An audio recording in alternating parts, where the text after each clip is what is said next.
Imagine un instant. Tu rentres chez toi après une longue journée. Ta femme est épuisée. Tes enfants ont besoin d'attention. Les factures s'accumulent.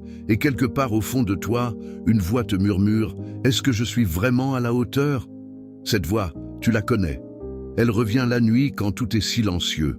Elle revient quand ta femme pleure sans te dire pourquoi. Elle revient quand tu sens que quelque chose manque dans ta maison, mais que tu n'arrives pas à mettre le doigt dessus. Aujourd'hui, je veux te parler à toi, l'homme, à toi, le mari, à toi, celui que Dieu a choisi pour occuper l'une des positions les plus puissantes et les plus sacrées qui existent sur cette terre, celle de chef de famille selon son cœur. Parce que le monde t'a menti sur ce que signifie être un mari. La culture t'a donné une image déformée, brisée, incomplète. Et aujourd'hui, la parole de Dieu vient remettre les choses en ordre dans ta vie, dans ton foyer, dans ton identité. Reste jusqu'à la fin de cette vidéo, parce que ce que tu vas entendre pourrait littéralement transformer ton mariage, ta famille. La plupart des hommes ont grandi avec une définition du mari qui ressemble à ceci: celui qui ramène de l'argent à la maison, celui qui prend les décisions, celui qui a autorité. Et oui, il y a une part de vérité là-dedans. Mais si c'est tout ce que tu comprends de ton rôle, alors tu passes à côté de quelque chose d'immense, d'extraordinaire, de divin. Parce que la Bible ne définit pas le mari comme un patron. Elle le définit comme un sacrificateur, un berger, un protecteur d'âme, un reflet du Christ lui-même. Et quand tu saisiras cela profondément, tout changera autour de toi. Éphésiens chapitre 5, versets 25 à 28. Et lis bien ces mots, ne les survole pas. Maris, aimez vos femmes, comme Christ a aimé l'Église et s'est livré lui-même pour elle. Tu vois ce que Dieu te demande?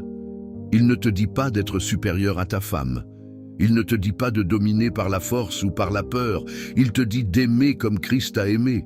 Et comment Christ a-t-il aimé? Il s'est donné, il s'est sacrifié. Il a servi, il a protégé, il a intercédé, il a aimé jusqu'à la mort. Voilà ton modèle, voilà ton standard. Et oui, c'est exigeant, c'est même impossible dans ta propre force. Mais avec Dieu, tout est possible. Si tu regardes cette vidéo et que tu veux vraiment progresser dans ton rôle de mari, clique sur j'aime dès maintenant. Ça m'aide à toucher d'autres hommes qui ont besoin d'entendre ce message. Premier pilier, le mari est le prêtre de sa maison. Dans l'Ancien Testament, le sacrificateur avait une fonction sacrée.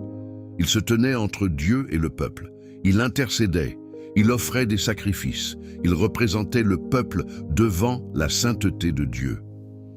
Aujourd'hui, en tant que mari, tu es appelé à cette même fonction dans ton foyer. C'est toi qui dois te lever le matin et couvrir ta femme et tes enfants en prière. C'est toi qui dois être le premier à genoux, à intercéder, à déclarer les promesses de Dieu sur ta maison. Job, dans l'Ancien Testament, offrait régulièrement des sacrifices pour ses enfants au cas où ils auraient péché. Voilà un père, voilà un mari qui comprend sa responsabilité spirituelle. Quand tu négliges la vie de prière dans ta maison, tu ouvres une porte à l'ennemi. Mais quand tu te lèves dans ta position de prêtre, les ténèbres reculent, ta maison devient un sanctuaire, ta femme se sent couverte, tes enfants grandissent à l'ombre de l'Éternel. Deuxième pilier, le mari est le berger de sa femme. Quand Jésus parle de lui-même comme du bon berger, dans Jean chapitre 10, il dit quelque chose de profond. Le bon berger donne sa vie pour ses brebis. Le berger connaît ses brebis par leur nom. Il les guide, il les nourrit, il les protège des loups. Il va chercher celle qui est perdue. En tant que mari, tu es appelé à connaître ta femme profondément, ses peurs, ses rêves, ses blessures, ses besoins. Tu es appelé à la nourrir spirituellement, à la guider avec douceur, à la protéger émotionnellement. Combien d'hommes connaissent la formation de leur joueur de football préféré, mais ignorent la douleur que porte leur femme en silence? Combien d'hommes sont des leaders au travail, mais ont abandonné le leadership spirituel à la maison? Dieu te rappelle aujourd'hui, ta femme est confiée à tes soins. Elle est précieuse à ses yeux. Et il te demandera compte de la façon dont tu l'as traitée. Troisième pilier, le mari est le bâtisseur de son foyer. Proverbe 24, verset 3 dit ceci. C'est par la sagesse qu'une maison se bâtit, et c'est par l'intelligence qu'elle s'affermit. Bâtir un foyer, ce n'est pas seulement construire des murs ou payer un loyer, c'est construire une atmosphère, c'est créer un environnement où ta femme s'épanouit, où tes enfants se sentent en sécurité, où la paix de Dieu est tangible. Ça commence par tes mots. Les paroles que tu prononces sur ta femme ont un pouvoir créateur. La Bible dit dans Éphésiens 5, verset 26, que Christ sanctifie l'Église par la parole. Toi aussi, tes paroles peuvent sanctifier ou détruire. Est-ce que tu bâtis ta femme avec tes mots? Est-ce que tu lui dis qu'elle est belle, qu'elle est précieuse, qu'elle est capable? Ou est-ce que tes paroles ressemblent à des marteaux qui défoncent au lieu d'édifier? Je sens dans mon esprit que cet homme qui regarde cette vidéo en ce moment a peut-être failli. Peut-être que tu as fait des erreurs dans ton mariage. Peut-être que tu n'as pas toujours été à la hauteur.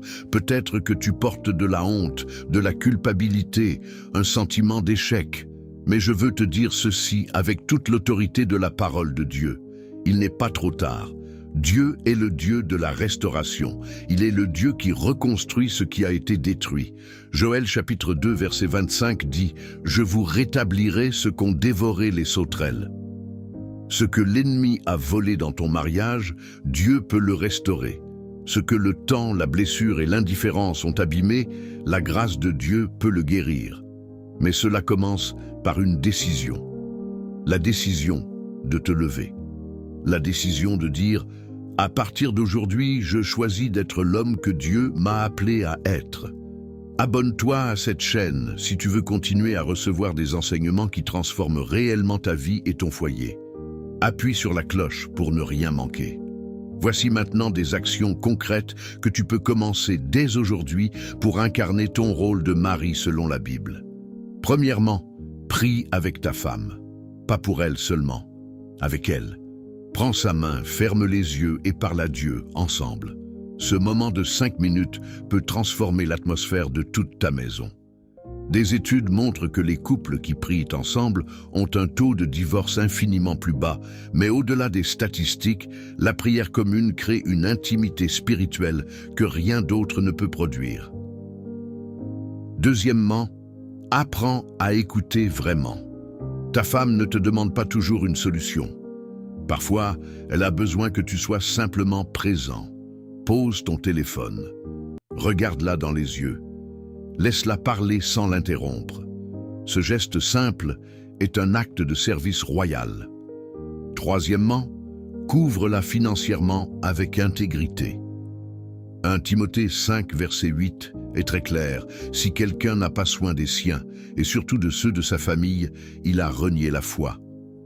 Travailler avec honnêteté, gérer les finances avec sagesse, planifier l'avenir de ta famille, c'est une forme d'adoration à Dieu. Quatrièmement, bénis-la en public. Proverbe 31, verset 28, dit que le mari d'une femme vertueuse se lève et la félicite. Parle en bien de ta femme devant tes amis, devant ta famille, devant tes enfants. Un homme qui honore sa femme en public construit quelque chose d'indestructible. Aujourd'hui, le monde a besoin d'hommes vrais. Pas d'hommes parfaits, mais d'hommes engagés. Des hommes qui ont décidé que leur foyer sera un lieu où Dieu est glorifié. Des hommes qui ont compris que l'autorité biblique n'est pas la domination, c'est le service. Des hommes qui se lèvent à genoux avant de se lever debout. Ta femme n'a pas besoin d'un super-héros. Elle a besoin d'un homme qui l'aime, comme Christ aime, inconditionnellement, sacrificiellement, fidèlement. Et Dieu, en ce jour, te fait confiance pour être cet homme. Si cette vidéo t'a touché, laisse un commentaire en bas avec le mot « restauration ». Je veux savoir que tu as reçu ce message dans ton cœur. Et partage cette vidéo avec un mari, un fiancé, un homme qui en a besoin.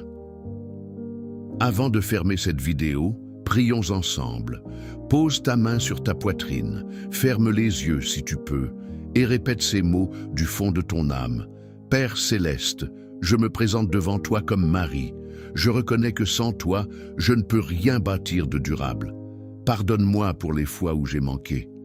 Restaure ce qui a été abîmé dans mon mariage. Fais de moi un prêtre, un berger et un bâtisseur selon ton cœur. Que ta grâce repose sur mon foyer. Que ma femme ressente ton amour à travers mes mains, mes paroles et mon engagement. Je me consacre à ce rôle sacré que tu m'as confié. En Jésus nom. Amen.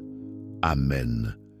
Si tu as prié cette prière avec sincérité, quelque chose vient de changer dans les cieux. Maintenant, lève-toi et vis comme l'homme que Dieu t'a appelé à être. N'oublie pas, like, commentaire, abonnement ensemble, bâtissons des foyers qui glorifient Dieu.